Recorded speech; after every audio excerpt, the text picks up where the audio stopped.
I was looking for dates, any clue of when this was written, and I think he's dead. I don't know, I read them very quickly. I moved through them to see their end. I don't know what I found. It seems to be a child. I think he's dead.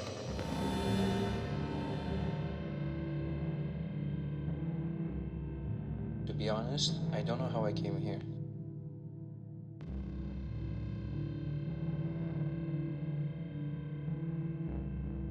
I scraped my knee when I was playing on top of a small death tree and realized the existence of blood inside of me. So at least I think I have proof of it.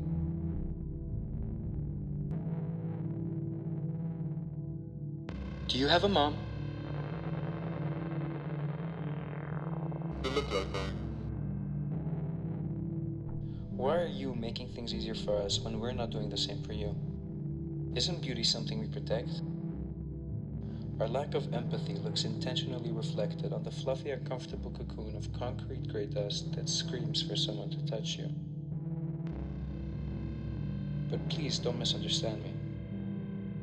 I can assure you at my small age that I've never been so captivated by such a divine body of something. So above what I can call tangible. I feel like we don't know each other yet, and you should be eating with us and drinking whatever makes these people louder and annoying.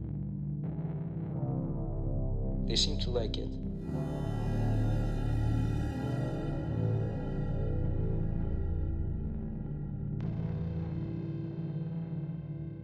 You look like you have a heart. I think I also have one. And even if you don't, there's a reason for your movement. You are the reason why we do, see, are, and exist.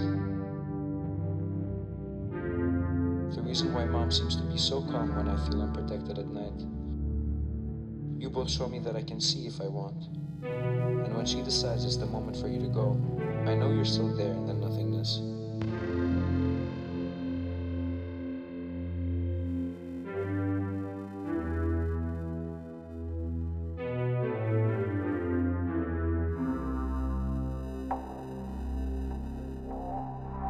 Why do I think you're gonna hurt me? Why would you hurt me? You don't even know me. But you did.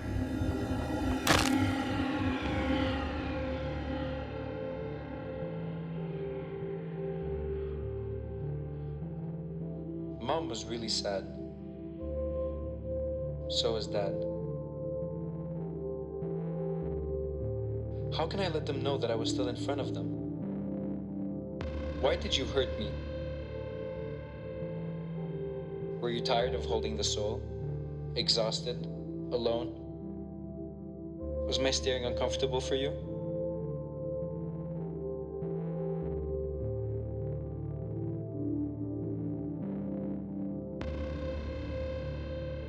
I don't think I was prepared to leave that place. Maybe that's why Mom and Dad are so sad.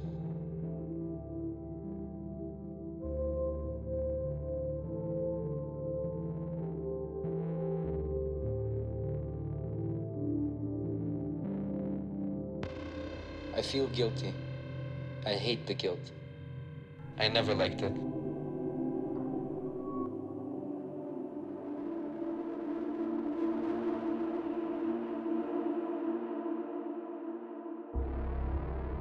I always wondered where my dad was going with a green uniform. Staring at the mirror before leaving the house after his last sip of coffee. And I knew that having him in the house was something special. Not only for the fact that he was bringing food from the sky, but also for how safe I was. He was tired. I always knew it, but never blamed him. Nor my mom, but she was different. Bringing food from a building that was close to the floor, and wearing the same wool tweed jacket and skirt that used to smell like her and fake air. Always smiling and making sure I was eating and sleeping, but tired, also really tired. Specifically when she was coming from this building, the smell of fake air invaded her body and her face was different, as if she was trying not to close her eyes while looking at me.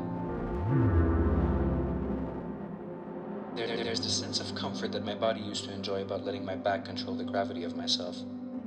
Scary. But if I have to say why, I would probably put my pen down for hours, because I actually don't know. It was probably the fact that your arms were able to completely hug me like a big spider.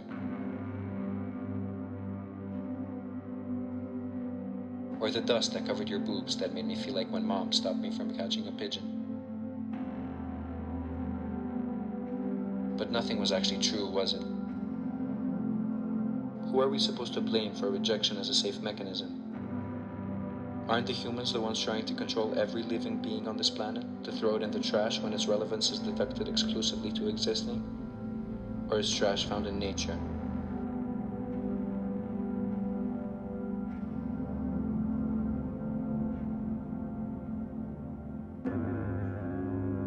And the smaller I become, the more I know and the less I am. The stiffer my fur becomes, the louder my thoughts are, and my eyes start to see and not perceive. The earth, the ground, and the crevices of my skin become one with the mud, one with where I eat from, one with everything. Isn't every fruit swimming in mud before it becomes a delicacy? What I used to call fear exists really far in my timeline. Reason why I don't blame the water for rotting my veins, or the sun for drying my cortex, for pushing me to change, for making me as light as a molecule of ash, even if that means burning for hours. Wasn't Jesus nailed to the cross to be able to go to heaven? To be able to fly? I don't sense anymore. And I'm going higher than I ever thought possible, higher than the roof you were nailed on. It is when I look down that I understand why Mom and Dad were sad. How can I be sad, knowing that life is as irrelevant as how important it becomes when it's not there anymore? Mom and Dad are never going to know that walking in two legs isn't the only way to exist. And while I understand how to be at peace with my lack of self-control, I hope they stop crying. I hope they stop thinking it's their fault that I bleed. Because they will too. And that's okay. Physical forms are born to die, to wake up and fall asleep, without remembering last night's dream. And I wish I could touch them for the last time. But I had to leave. Thanks to you. It's thanks to you that I'm incapable of being, but still touch. It's thanks to you that I was, and now I am. Thanks to you, I know that even when I'm not under control, my biggest fears are never going to catch me. And if they do, I'll always wake up again.